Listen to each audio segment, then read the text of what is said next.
পরীক্ষিত সেনের শেষ রাত টটিনিকে ভয় দেখাতে গিয়ে নিজেই বিপদে পড়ে যায়। ওদিকে পালাতে গেলেই পরশুরাম তাকে শুট করে দেয়। হ্যাঁ বন্ধুরা, পরশুরাম ধারাবাহিকে আজকের পর্বে দেখানো হয়েছে এদিকে স্পেশাল ব্রাঞ্চের অফিসে বসে মৈত্র স্যার প্ল্যান চকছিল কিভাবে পরশুরামকে মৃত ঘোষণা করা যায়।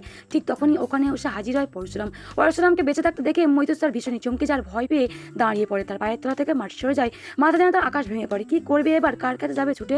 মৈত্র স্যার পরশুরামকে জিজ্ঞাসা করে, তুমি বেঁচে আছো? এদিকে পরশুরাম তাকে উত্তর দেয়, হ্যাঁ আমি বেঁচে আছি, আমাকে বেঁচে থাকতে হবে, আমার প্রাণ তো কচ্ছপের মতো। শিবপ্রসাদ মরতে পারে না, সে তো পরশুরামের ভক্ত, সে অমর চিরঞ্জীবী, তার অমৃত খেয়ে আরো কিছুদিনে বাঁচতে চায় এই শিবপ্রসাদ ওরফে পরশুরাম। আপনার মতো অপরাধীকে মারার জন্য আমরা রোজ বলি দিই, রোজ বলিদান দিই, আমরা লড়াই করি, আমরা নারী ও পুরুষদেরকে প্রোটেকশন দিই, আমরা এই সোসাইটিকে পরিষ্কার রাখি, আর আপনি সেই সোসাইটিকে ধ্বংস করতে চাইছেন। তাই আপনি এই দয়া করে দড়িটা নিন আর নিজের গলায় ফাঁসটা লাগিয়ে নিন। এদিকে পরশুরামের হাতে আছে দড়ি। মৈত্র স্যার ভীষণই ভয় পেয়ে যায়, কি করবে এই দড়ি দিয়ে?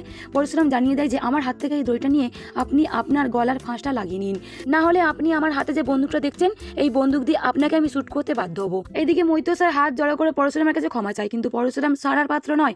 যেই দিনকে সৌরভকে নির্দেশ দিয়েছিল পরশুরামকে এই পৃথিবী থেকে সরিয়ে দেওয়ার জন্য, সেই দিনকে পরশুরাম ঠিক করে নিয়েছিল মৈত্র আর সৌরভ কারসাজিটা করেছিল। ঠিক তখনই স্পেশাল ব্রাঞ্চের বাইরে সৌরভকে দেখতে পায় বলরাম, আর বলরাম বুঝতে পেরে যায় যে ভেতরে তো পরশুরাম আছে, কি করে আমি তাকে উদ্ধার করব। তবে কি পরশুরাম এবার সকলের সামনে চলে আসবে, ধরা পড়ে যাবে? এদিকে সৌরভ মৈত্র স্যারকে ফোন করে জানিয়ে দেয় যে আমি আসছি। ওদিকে মৈত্র স্যার ভেতরে পরশুরামের সামনে দাঁড়িয়ে থেকে বলে দেয় যে আমি এখন ব্যস্ত আছি, তোমাকে এখন আসতে হবে না। ওইদিকে পরশুরাম হাতের মধ্যে একটা টুল নিয়ে মৈত্র স্যারকে দিয়ে বলে এর মধ্যে দাঁড়ান। এদিকে মৈত্র স্যার পরশুরামের কথা মতো টুলের ওপরে উঠে পড়তেই পরশুরাম তার মুখের মধ্যে রুমাল গুঁজে দেয়।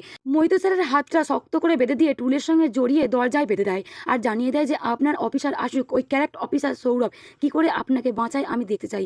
সৌরভ এই দরজা দিয়ে আসবে না। পরশুরাম এরকম ফোন দিয়ে একটা গুলি বাঁচিয়ে মৈত্র স্যারকে দড়ির মধ্যে ঝুলিয়ে দেয়। এদিকে সৌরভ দরজা খুলতেই টান পড়লেই টুল সরে গিয়েই মৈত্র স্যারের মৃত্যু। থ্যাংক ইউ স্যার বলে নিজের ছদ্মবেশ ধারণ করে নিয়ে ওখান থেকে চশমা ঠিক করে পরশুরাম চলে যায়। মৈত্র স্যার শুধু অবাক চোখে তাকিয়ে থাকে, চোখগুলো তার গোলাকার লাল লাল হয়ে গেছিল।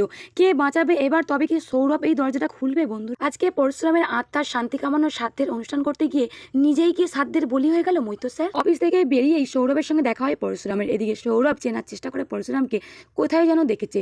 সেই দিনকে অফিসে এসেছিল পরশুরাম, ধাক্কা লেগেছিল সৌরভের সঙ্গে, রিভলভার নিয়ে কথা হচ্ছিল, সে কথাই মনে পড়ে যায় সৌরভের।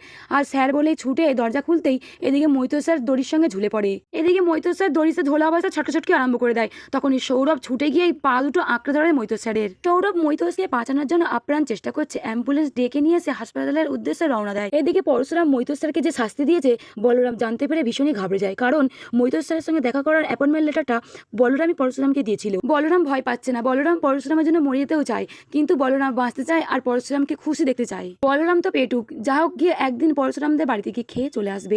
বলরামের কে আছে কোথায়? এদিকে পরশুরাম জানিয়ে দেয় যে তুই এ কথা কখনো বলবি না, আমি আছি তোর সঙ্গে সবসময়। বলরামকে ধরে নিয়ে যাবে, বলরামের জেল হবে, তার জন্য বলরাম ভয় পাচ্ছে না আর কিছুতেই সে মুখ খুলবে না, এ কথা জানিয়ে দেয় পরশুরামকে বলরাম। বলরাম পরশুরামকে দেখতে চায় সেই পোহার আর চেম্বার নিয়ে হাতে দাঁড়িয়ে থাকতে। সে পরশুরাম কমন ম্যান, বলরামের মতো বন্ধু পেয়েছে পরশুরাম, এরকম বন্ধু কজন পায়? সে ছিল না এতদিন, তার পরিবারকে সাহায্য করেছে, ও দেখেছে, আর তার বন্ধু আসতে সে মরে যেতেও রাজি আছে, তবে সে মুখ খুলবে না কারো কাছে। এদিকে পরীক্ষিত সেন আজ রাতে টটিনির কাছে হানা দেবে টটিনিকে বদনাম করার জন্য।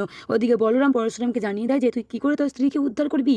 এদিকে পরশুরামও তাকে বলে দেয় যে আমার দুটো ব্রেন, একটা গন্ডারদের জন্য আর একটা আমার পরিবারের জন্য। ঠিক তখনই একথা বলে দু বন্ধু মিলে হাত মিলিয়ে নেয়। এদিকে সূর্য ডুবলো, সন্ধ্যা হয়ে রাত ঘনিয়ে এলো। লাটু পিকো তখন বাসন মাজছিল তার মাম্মিকে হেল্প করার জন্য, কারণ টটিনি সবসময় বাসন মাজে, এটা পিকো লাট্টুকে বলতে থাকে মাম্মি কত কষ্ট করে। ঠিক তখনই কলিং বেলটা বেজে উঠতে লাট্টু ছুটে গিয়ে দরজা খুলে দেখে একজন অচেনা ব্যক্তি অনেকগুলো গিফট নিয়ে এগিয়ে আসছে। লাট্টু বারবার করে জিজ্ঞাসা করে আপনি কে, কিন্তু উত্তরে কিছু সাড়া না মিলতেই লাট্টু এক পা এক করে ভেতর দিকে আসে। ওই ব্যক্তিটি এসে গিফটগুলো সামনে রাখে।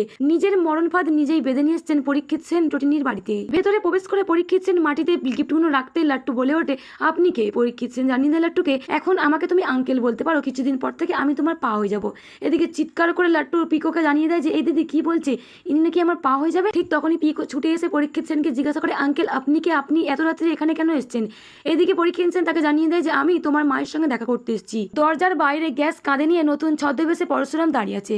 এদিকে পরীক্ষিত সেন লাট্টু পিকোকে টটিনির কলেজের গল্প শোনাচ্ছে। পরীক্ষিত সেন তার সঙ্গে নাকি অনেক দিনের সম্পর্ক টটিনির, তাই এই বাড়িতে এসে টোটিনির সঙ্গে মিট করতে এতগুলো গিফট নিয়ে। পরীক্ষিত সেনকে হঠাৎ করে পরশুরাম দেখে ভীষণই রেগে যায় আর চিৎকার করে বলতে থাকে, গ্যাস গ্যাস, আমাকে অনেকগুলো বাড়িতে ডেলিভারি করতে হবে, আপনার কথা শোনার মতো আমার এখানে টাইম নেই। এদিকে ডেলিভারি বয়কে দেখতে পেয়ে পিকো ছুটে টাকা আনতে যায় কারণ গ্যাস সিলিন্ডার নেবে বলে।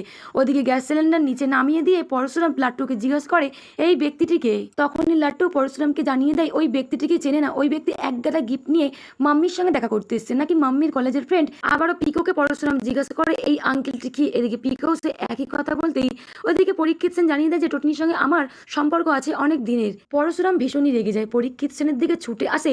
পরীক্ষিত সেন কিছু বোঝার আগেতেই পরশুরাম এসে পরীক্ষিত সেনের মুখে একটা ঘুষি মারে, এমন মারে টানতে টানতে হিড়ির করে পরশুরাম পরীক্ষিত সেনকে নিয়ে চলে যায়। পরশুরামের হাত থেকে পরীক্ষিত সেনকে কে বাঁচাবে এবার?